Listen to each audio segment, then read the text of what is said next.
Hello, everybody, and welcome to this month's edition of the Lowell's Drilling Deeper Lowell Lodestars webinar.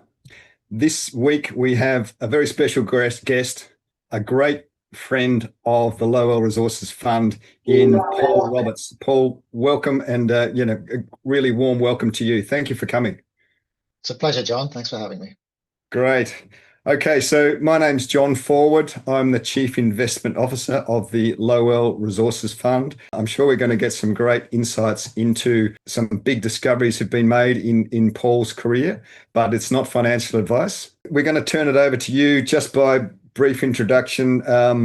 Paul Roberts is an absolute favourite of the Lowell Resources Fund. The fund has been very long-term shareholders in Predictive Discovery. It's been a wonderful ride for us, particularly over the last couple of years when the share price has done some magnificent things. I think we were lucky enough to put some money in at half a cent, and recently it traded up to into the mid 40s cents per share. So a very profitable investment, particularly that last one. But Paul, his not only claim to fame is leading the discovery at Bankan in Guinea, now 5.3 million ounces, but he has a number of other significant, in particular, gold discoveries to his credit. I'm going to turn it over to you, Paul, to give us some insights as to how you did it, and perhaps how you're applying some of that knowledge to what you're doing now. Okay, so what I'm going to do is talk a little bit about my career, the early part. There's one slide here on the early part. What it led to, how it led to Predictive, and ultimately how it led to Bankan, some lessons learned, and then at some point, but I think that John can guide me on this, I'll also talk about what I'm doing now. But in the first instance, I'm just going to talk about how we did it. So I sort of divide my career really into the 25 years up to the formation of the Predictive Mineral Discovery Cooperative Research Centre, and what happened after that, which of course has led to Predictive PDI and subsequently to what I'm doing now. So obviously diverse, I'm not going to go through this in very much detail. Worked on commodities, worked at all stages, worked as a mine geologist, buzzed around in helicopters, did all kinds of really interesting things. Within there is the Henty Discovery. The Henty Discovery is interesting because actually it's not greenfields, and greenfields is where I've definitively ended up. In fact, the discovery hole was drilled in 1975, but never assayed for gold. But the gold price was in the toilet in 1975, and the person who was working on the project before me had been drilling some holes there, and this work had demonstrated that it was actually a gold-rich copper zone, and the discovery hole had never been assayed. So we went and found tiny pencil core in the Mount Lowell core shed, quartered it, and it turned out to be an ore-grade intercept, and in fact has been mined as part of the sill zone. So attention to detail is always important, and obviously it came actually at a critical time in the tenement's history, which had been held for 20 years and was about to be cut down to a very small area. And we got those assays, at a very crucial time in the life of the project. And if you can, always assay for as many elements as possible. Yes, well, yeah, for sure.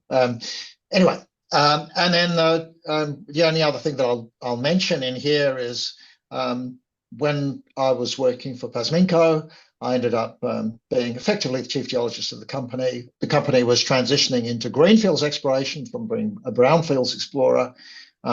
Unfortunately, it went into administration before it could really carry off the strategy, but I developed a risk analysis system to enable us at least to try and do greenfields exploration cost effectively. And that actually led to everything that came after that. So risk analysis for greenfields discovery came out of Pasminco. And the critical question there is how to do greenfields exploration without destroying value, because greenfields exploration generally does. And particularly if you're going to do it in smaller companies, you've actually got to have a system for doing it, and you've got to be focused on lots of things, but above all on cost. And to do that, we started off with what we call the 4 questions. They're listed there. Is a target ore body there? Can we find it? Can we get the ground sovereign risk? Is a target ore body there? That actually means how many undiscovered ore bodies do we think are in the terrain that we're capable of discovering? The second is can we find it? What is the system that we've got cost effective enough to make it worth our while? Can we get the ground? Can we actually acquire enough ground so that we give us enough chances to actually make the discovery? And finally, sovereign risk, will it be taken away from us? So there's a lot of detail there, which I haven't got time to discuss, but it's a quantitative method, but it's actually the process that helps you understand where are the better and worst places to go. Which is the most difficult question of those four to answer? Well, you would think it's the target ore body there, but in fact, in reality, they're all about equal difficulty, apart from sovereign risk, which is generally, well, I mean, it's looking to the future, but it's actually a little bit general, easy to assess, and in fact, is the lowest for the most part of the risk elements. And obviously, there's some places which are absolutely no go, and you just don't go there, but it's kind of obvious. Is a target ore body there is a thing that actually requires a number of different methods, or rather, how many ore bodies do we think that there are? A number of different methods, and there's all kinds of things. I mean, when in the 70s, there was a paper on someone using Zipf's law to predict how many undiscovered gold deposits, which is essentially log normal distribution, how many gold deposits are in the Yilgarn. And when we went back and looked at it 25 years later, it turned out that they were right. So there are all kinds of methods that people don't even think about that can be used to make that estimation. Anyway, most important thing that we found was in terms of target selection, you need mineral system thinking. And certainly we were thinking that way in post-MinCo, but it actually led me to writing a 2-page document in a laundromat in Elwood for the Predictive Mineral Discovery CRC, which went on to run, it was a $100 million research enterprise that ran for 7 years and was put together basically by Bruce Hobbs of CSIRO. So there's a direct connection to the PMDRC, CRC, Cooperative Research Centre. When I came back from Peru to Australia, I became involved with it. And then I was identified as the person to lead the commercialisation of the research outcomes. Predictive Discovery came from that. So obviously that's the reason I'm the founder of PEI. We decided that we would go to the Briman in 2008-9. We listed in 2010. We made a series of discoveries, starting with Bongu, which we've never realised the full potential of because, difficulties in eastern Burkina Faso that persist today. And that was the first drill intercept was 2013. Nyangui came along in 2016. Warigi South, which is now being explored by many pigs, came along a year or two later, and then Bankan came along in 2020. So exploring the Briman, why do we go to the Briman? In terms of those four questions, the question of how many deposits are likely to be there, undiscovered deposits like to be there, it's a no-brainer. And in our view, it remains my view, it's the best belt. It's enormous belt. It's like a plum pudding with deposits scattered all the way through it. From Obuasi to Senegal, it's 1,500 square kilometres. There's a whole series of greenstone belts. Most of those greenstone belts have got gold deposits in them. So clearly, it's underexplored. It's also a place where cost of exploration is generally less. Obstacles in terms of approvals are generally easier, and actually the time from discovery to development is generally shorter. So for all the reasons, but particularly for the underexploration reason, it's an absolute no-brainer and remains a no-brainer. For the targeting focus, typically big companies, they'll do what's known as a framework study. They'll spend a couple of $1 million on assessing a terrain. You can't afford to do that if you're a junior company. Orogenic gold deposits are particularly well suited to focusing particularly on the location of where deposits are like to have turned up. You don't have to worry about source because the source of gold is obvious in the Briman. You do have to worry about transport because it's not just the big faults. If you're in the Yilgarn, you're focused on big faults. In these areas, you can have big deposits which are not on faults which are hundreds of kilometres long. But there are structures there, and you can see them in potential field data using the system of the techniques that Barry Murphy and I developed in the PMDRC, and we continue to work together. And so it's a bit, if you like, of the secret sauce that we have, which we're applying, up until now to identify particularly structural intersections and looking for what I call cryptic structures, cryptic deep structures associated with long-term dilation in particular points. And that's really important because it reduces your odds of making discoveries, particularly when you do, as we do, the path less traveled. In other words, you're not going and following up on other people's discoveries. And in West Africa, there are low-cost, large data sets that we need, particularly gravity and magnetics. And the things that mattered, always a small team focused on cost. Always multi-skilled, so we can do lots of different things. People who are important, like Barry Murphy across the whole thing, Amy Anganari, particularly in Guinea, Aida Tambora in Burkina Faso, and a number of geologists, say, Côte. And equally, the partnership I have with Eric Kondo currently in Côte d'Ivoire is down to the same thing. So you really have to have small teams, good partnerships, capable of doing everything that's needed for the minimum cost possible. Test many targets cheaply, which means you've got to be prepared to walk away early if you're not getting the right thing. Low-cost screening, bulk leach, extractable gold for stream geochemistry, very cheap way to screen ground, using the auger pictured here. Understand the regolith, critically important. It's important, and I didn't do it early on in the piece, to resist the pressure to go too fast, because if you've got pressure to drill, you're going to waste money. Wasting money is opportunity costs for the discovery that may not be on the prospect that you're drilling now. So that's something you've got to be very careful about. At the same time, giving the progress that your shareholders obviously need to stay invested in the company. And government, community relations at all levels, from the mines minister down to the lowest functionary in the Cadas Miniere, the préfet down to the local village chief, critically important in Africa and absolutely important. So a few lessons learned. The first is, as I said, when we started in Burkina Faso, certainly felt the pressure to go fast. We're doing too much drilling on. In reality, we spent too much money on the listing assets. That was the reality, and we lingered for too long.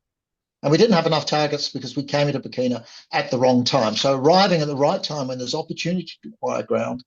And this actually is an interesting point in regards to Guinea, which is happening at this very day, is you need to have the opportunity to test as many targets as possible. And the conflict of laws in Guinea, when we turned up in Guinea, the first question that I had when I went to the mines ministry is, there's this big green blob on the map. What does it mean in terms of, particularly in terms of that buffer zone area, what does it mean in terms of mining tenure? And they said, if you get granted mining tenure, and there was mining tenure in it, then you can explore. And added to that, we had the additional layer of security, as we thought, that there was an interdepartmental committee, including the Ministry of Environment, that approved all the permits.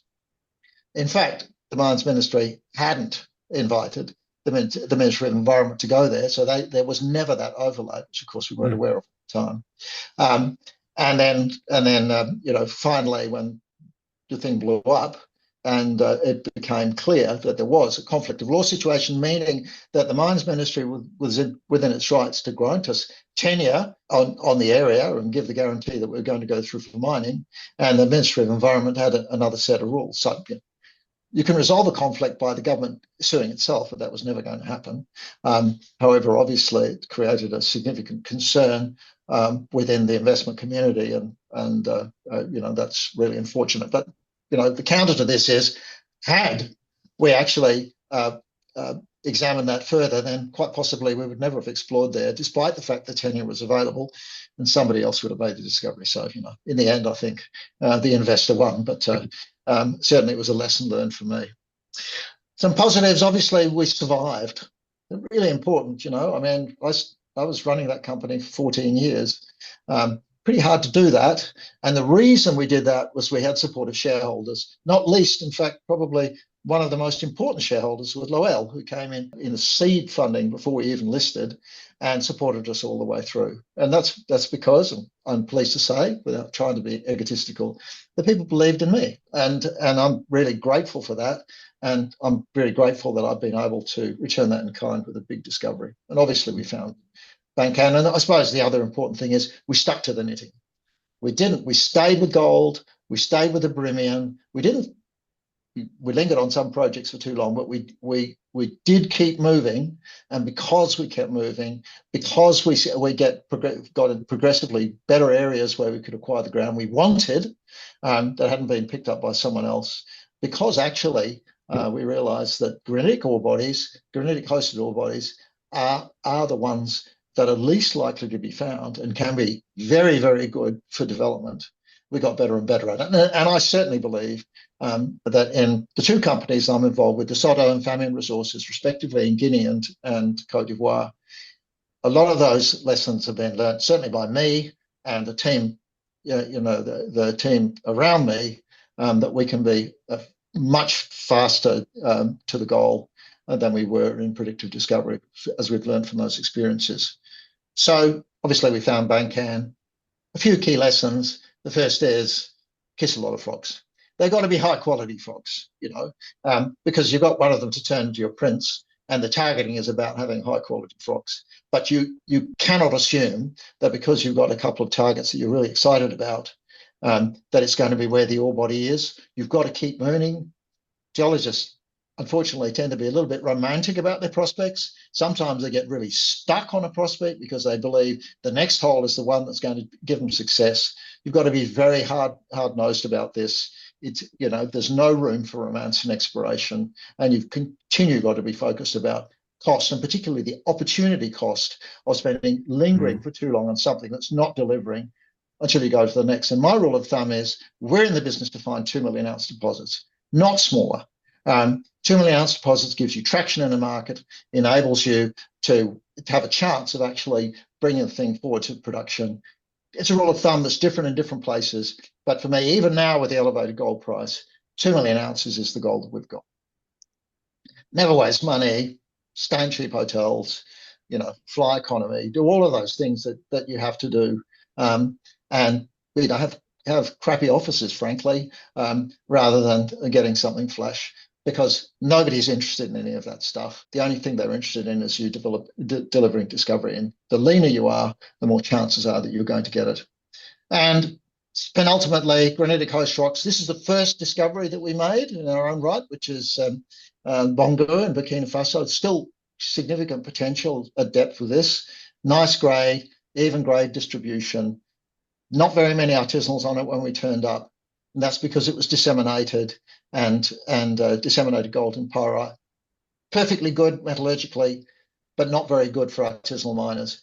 And at the end of the cycle, and Warragee South is the same as that, at the end of the cycle, we ended up at Bankan, maybe 15 or 20 artisanal miners when we turned up, surface scratchings, disseminated gold. They couldn't make money out of it because the gold's relatively fine. Again, no metallurgical problem.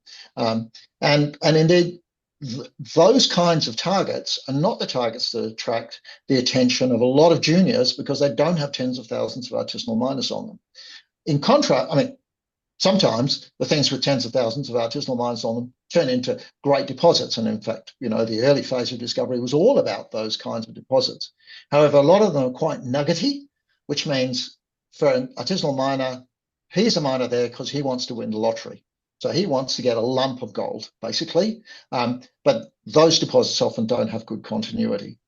These granitic deposits, in contrast, have very good continuity, very easy to define, and also, they can be big and thick, great open pittable targets. And obviously, you can have a look at a cross section of the Bankan Discovery to see just how magnificent it is for open pit mining.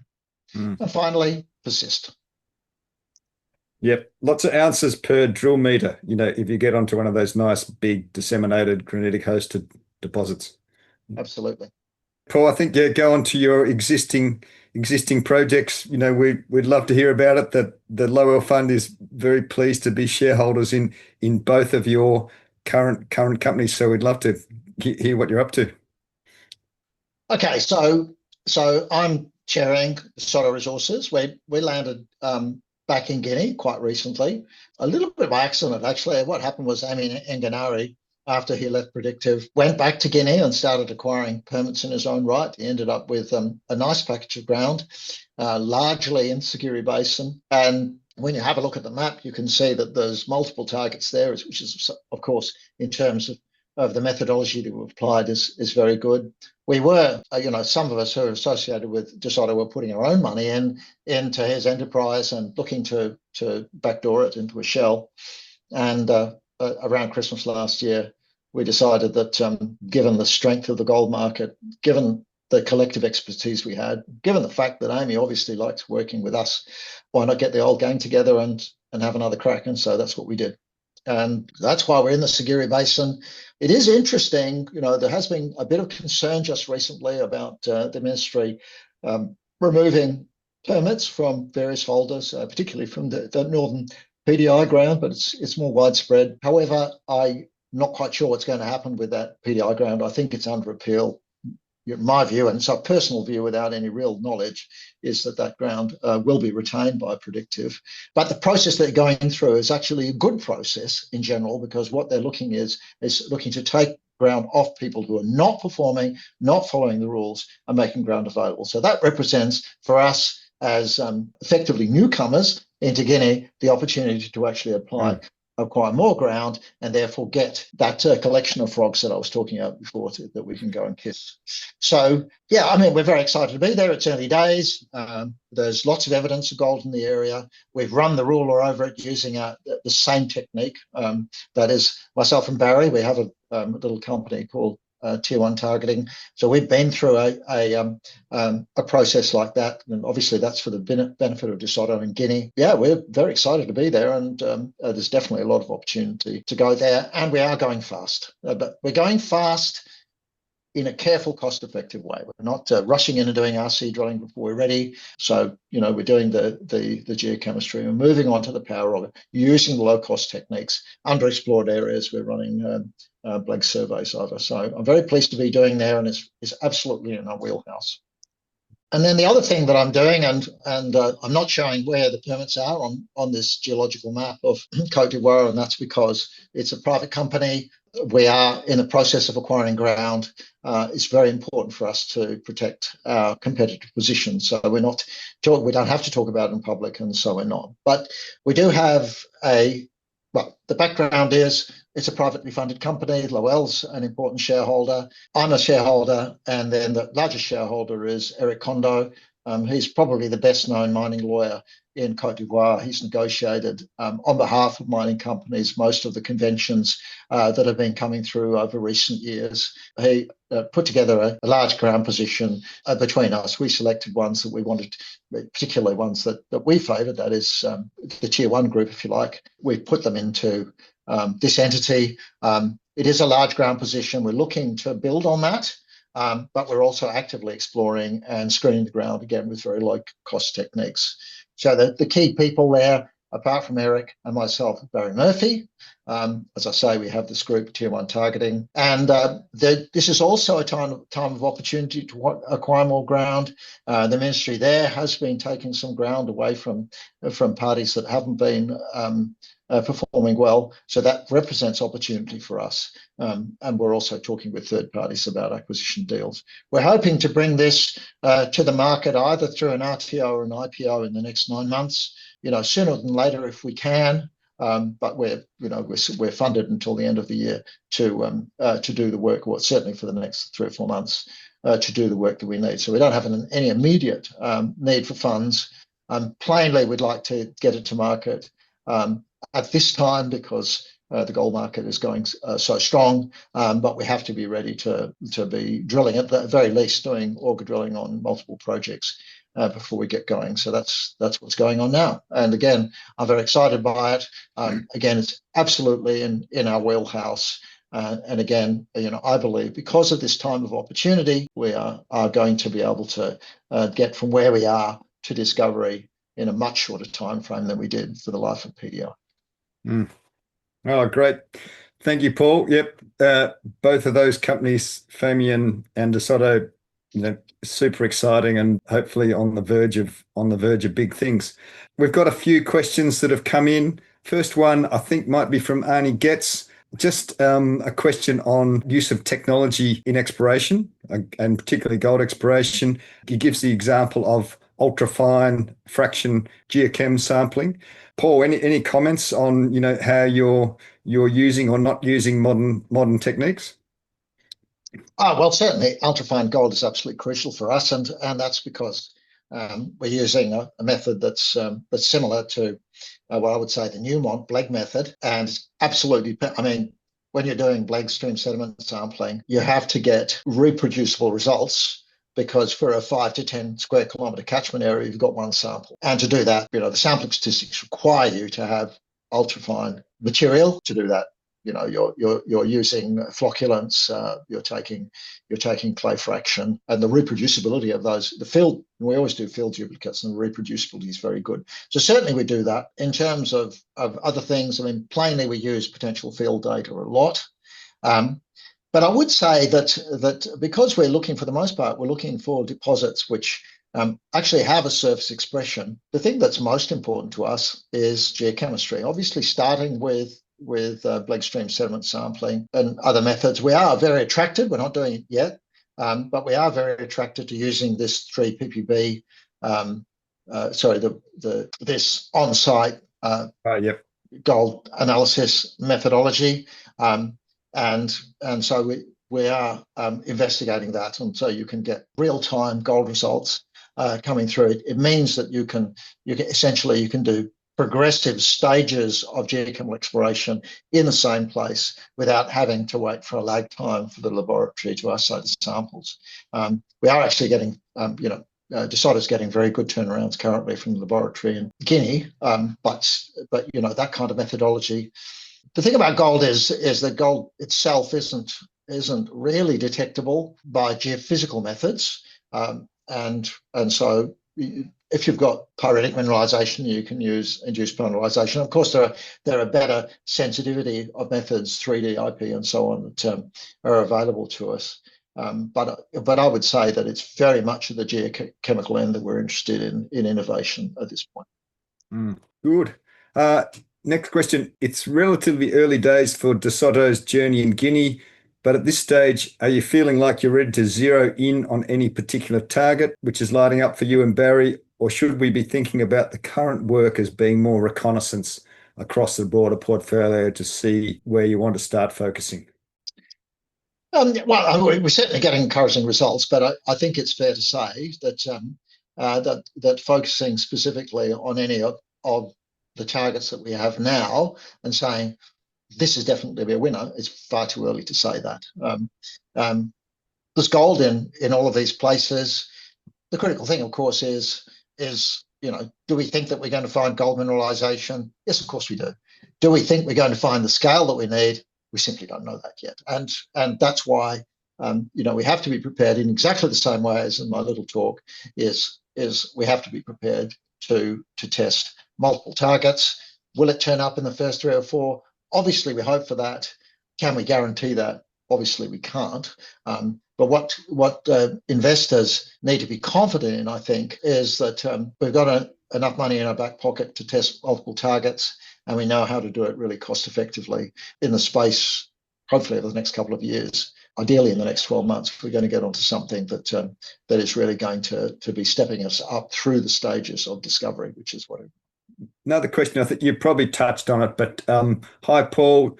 Do you think the Guinea government will further expand its mining license revocation? Yeah. Any comment? Well, the short answer is I don't know, obviously. I think that they are interested in making sure. I mean, the impression I have, and from the documents I've been putting out, is that actually doing this to increase investment in mineral exploration rather than to deter it. And if there are people who perhaps get through the first hurdle and don't go through the second hurdle in terms of essentially not doing the work that's necessary to create wealth for the Guinea, the people of Guinea, well then, maybe there will be some more revocations. Do I expect to see that as something that's damaging to serious exploration companies? I don't.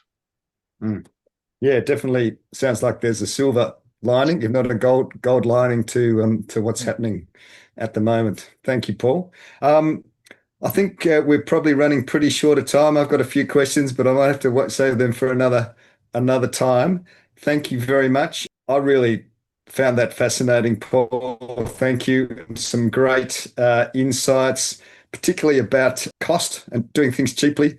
Sounds like it can all be traced back to a laundromat in Elwood and kissing a lot of frogs along the way. So really great insights from someone who's been there and done that, and I'm sure is going to have a really good chance of doing it again.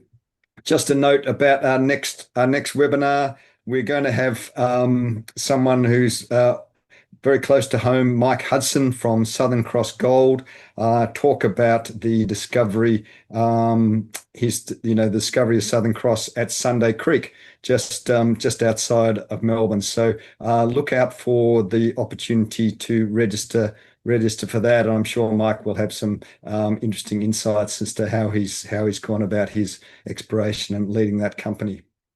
So look, once again, thank you very much to Paul. Thank you to everybody. Hope you got as much out of it as I did, and look forward to seeing you again next month. Thank you, Paul. Thank you. This month, I thought it'd be really good to talk about M&A, mergers and acquisitions and takeovers in the junior resources space on the ASX. I just thought I'd throw this slide up in terms of global gold production. And you can see for the last 6 or 7 years that global gold production has been largely flat. Even with the gold price hitting record highs this year, we haven't really seen much of a response compared to some really substantial growth in global gold production, in the early part of the first part of the 2010s. And I think that the fact that production has been largely flat over that period is actually playing into the increase in M&A activity that we're seeing now. And the other thing that's, perhaps part of this, but obviously with more of a lag, is the falling amount of money that's being spent on exploration. You can see we had a bit of a peak here in Australia anyway in 2021, but since then, pretty much all those commodities, all those different commodity groups that have been targeted, the dollar amount spent on exploration has fallen off here in Australia. And when you couple that with the fact that, we've had some quite substantial cost escalation in that time, the actual number of meters drilled would have dropped off even more than you're seeing in that chart. So I think that's another factor that is just leading to the industry, if you like, cannibalizing itself. It's a natural thing to happen, M&A and takeovers, but particularly in copper, a lot of people are bemoaning the fact that there's very, very few copper companies listed on the ASX anymore. And we're seeing another couple of copper companies that are about to be gobbled up. But just back on gold, big driver for the gold price has been central bank gold buying. This is data from the IMF, and you see that note that I highlighted there. Data may be partially incomplete due to underreporting. Well, the World Gold Council has actually said, you can see the declared purchases here by central banks in the light blue, and then in the dark blue or black, you can see what the World Gold Council thinks has actually been happening in terms of declared purchases. So there's a lot of gold that's being consumed by central banks going to their vaults and not seeing the light of day again. So we've got a high gold price, we've got falling exploration, we've got flat production, and I think a lot of that factors are reasons why we've seen a real spate of M&A activity in 2025 so far. I've just listed some of the companies that have been involved in takeover or merger activity so far in 2025 on the ASX. Largely doesn't include offshore companies. You can see gold in yellow and copper in green have featured prominently amongst M&A activity. The biggest deal in gold has been the Northern Star takeover De Grey, which just concluded recently. So I don't think there's any reason to expect, apart from the lack of takeover targets perhaps in copper, I don't think there's any reason to expect that M&A activity is going to drop off. And Paul, I know West Africa is very close to your heart and something that you're still very heavily involved in. You're a founder and former MD of Predictive Discovery, involved in making the wonderful Bankan 5 million ounce discovery in Guinea, and we're seeing some pretty interesting takeover dynamics emerging, not just for Predictive Discovery, but more broadly across gold in West Africa. Yeah, I mean, I'd just add to that remark, really, at that a much lower end, how interesting it really is to see that strategic stake in Predictive that was taken up by Lundin and Zijin, who are in alliance on Montage, either directly or through Montage, have been taking minority stakes in a number of other exploration companies. We don't normally expect to see M&A style activity with junior companies. But clearly, that group as well, and possibly there are other groups that are thinking of emulating that, are really getting down into the very early stage companies, obviously in the hope of accumulating a much larger position in West Africa. And I think that the success of exploration in the Briman is starting to make people realise that you really need to get involved in companies at a much earlier stage than normally you'd expect to see any M&A activity.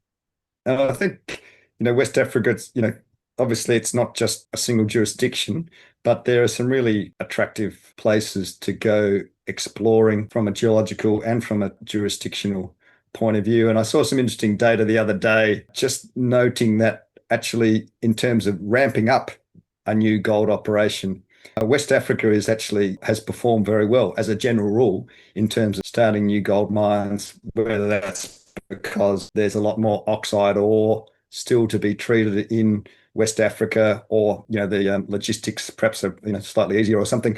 But yeah, it certainly can be an attractive place to go gold exploring and gold mining, and I think that's being reflected in some growing M&A in the area.